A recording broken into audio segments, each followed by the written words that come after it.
Yeah, so I got Sonic Frontiers a little bit earlier than I anticipated, and I pushed around 7 hours into it, and I was like, hey, why not give my initial impressions on the game from a perspective of a non-Sonic fan. I gotta say, this game is raw as hell. Oh god, this game is awesome. And honestly, Sega, you guys really made me into a Sonic fan, and I dig the new direction that you guys have for this game so far. And man, the best way I can describe Sonic Frontiers is literally an open world playground for Sonic. And the reason why I say that is because you are legit traveling across islands in the speed of sound, riding through rails, collecting rings, chaos emeralds, solving puzzles, and boxing titans. Yeah man, there is a lot going on with this game. One thing I would easily say that this game feels very ambitious, and I feel like a lot of the systems that they have going for it, it works pretty well. Now mind you, it's not perfect. You know, there's definitely a day one patch that is needed for this game because there's maybe a few glitches that I came across. But outside that, the game is pretty functional and it's pretty good on my end. But enough about that. Let's talk about the highlights for me with this game, and really just the things that I specifically think that are pretty damn cool. Alright, let's start with controls, because man oh man, the cool thing about Sonic Frontiers, you can control how Sonic plays. From his starting, turning, and top speed to his acceleration, even to his steering sensitivity and bounce height. You can adjust and decide how you want Sonic to feel in the game, and honestly, I think that's pretty sick. I got him on his regular, default setting. I did want him to be slow, but I mean, I got his top speed on high. I kind of kept everything the same because, I think the controls feel good to me just the way they are. But I think that is a cool option because I know some people may feel indifferent about how Sonic feels in terms of his handling and how, just his speed, and you do have the option to change that. And throughout the game, you are also able to increase his speed, the amount of ring capacity that he has, along with his attack output and his defense. So you do have something to work forward to, and you all have to get that through collectibles, which again, I find that cool because at least that's something that you can work forward to in order to make Sonic feel like Sonic. Like I'm telling you, I love that sort of thing where I can increase my stats and have better controls for my character. I think that's neat. Speaking of controls, man, let's talk about the combat and movement.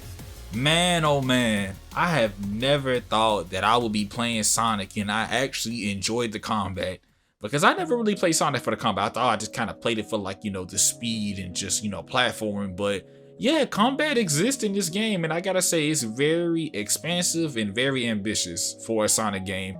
It works, it's super flashy, there's a lot of cool combos and tricks you can pull off. For example, like for me, like I like doing like the little cyclone into the homing dashes, or canceling my combos into the stomp attacks. And there's even like a skill tree that you can actually use and unlock new moves, and I'm telling you, it is so satisfying. And then there's even like this cool third strike parry system. Mind you, you can just hold it. It's literally, I'm not gonna lie, it is easy and a little brain dead, but I'm not gonna lie, parrying enemies, just countering them, that shit is cool as fuck. It is super flashy, and I really dig it. I'm talking about, if you want sauce, you're gonna find it in this game. Hell, there's even a practice mode in this game that can teach you mechanics that they normally won't tell you at the very start of the game, which I think is pretty cool, like learning how to homing dash cancel and all these certain elements I kind of forgot that you can do in the Sonic game. There's a lot they can teach you, and I think it's pretty cool. And I think for me, as a person who has never played a Sonic game, it's good information to know, and it definitely feels good all around. Now, when it comes to enemy variety, that's something I do really appreciate in this game. If you're trying to go for an open world game and you're trying to add all these set pieces, one thing you really want to have is just good enemy variety, because I don't want, even though, so far, I'm not gonna lie, the game, it's a little easy here and there, but I get my ass kicked every now and then. But I will say this, I do appreciate that every enemy feels unique and different.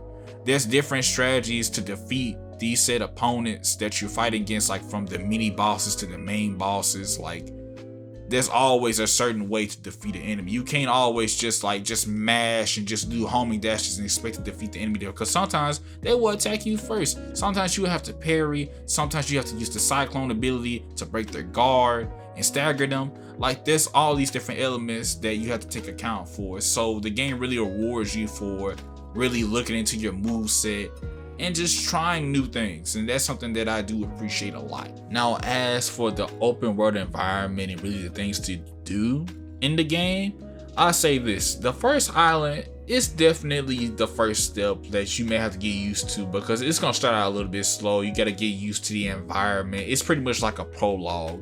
And one thing I do like to say, that whenever you're playing through these areas, there are mini games, time trials, and different puzzles you can really do in your spare time, or really to unlock more things in the world. Like, you of course just, it's a platformer, so there's collectibles, and hell, there's even bosses you can fight throughout the world.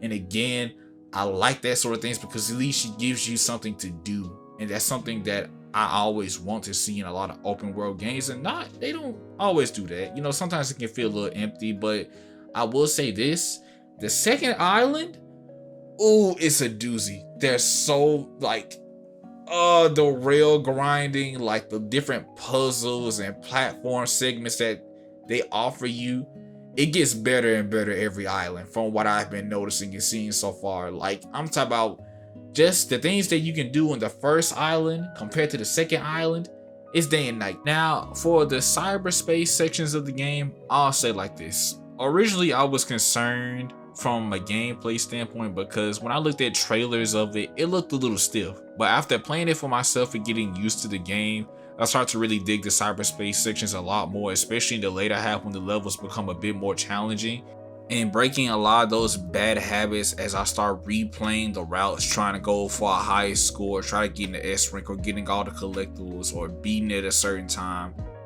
All of those elements revolve around you playing those stages more than once, and that's something that I appreciate, the replayability factor. And not only that, a lot of these stages have multiple routes that you can choose from.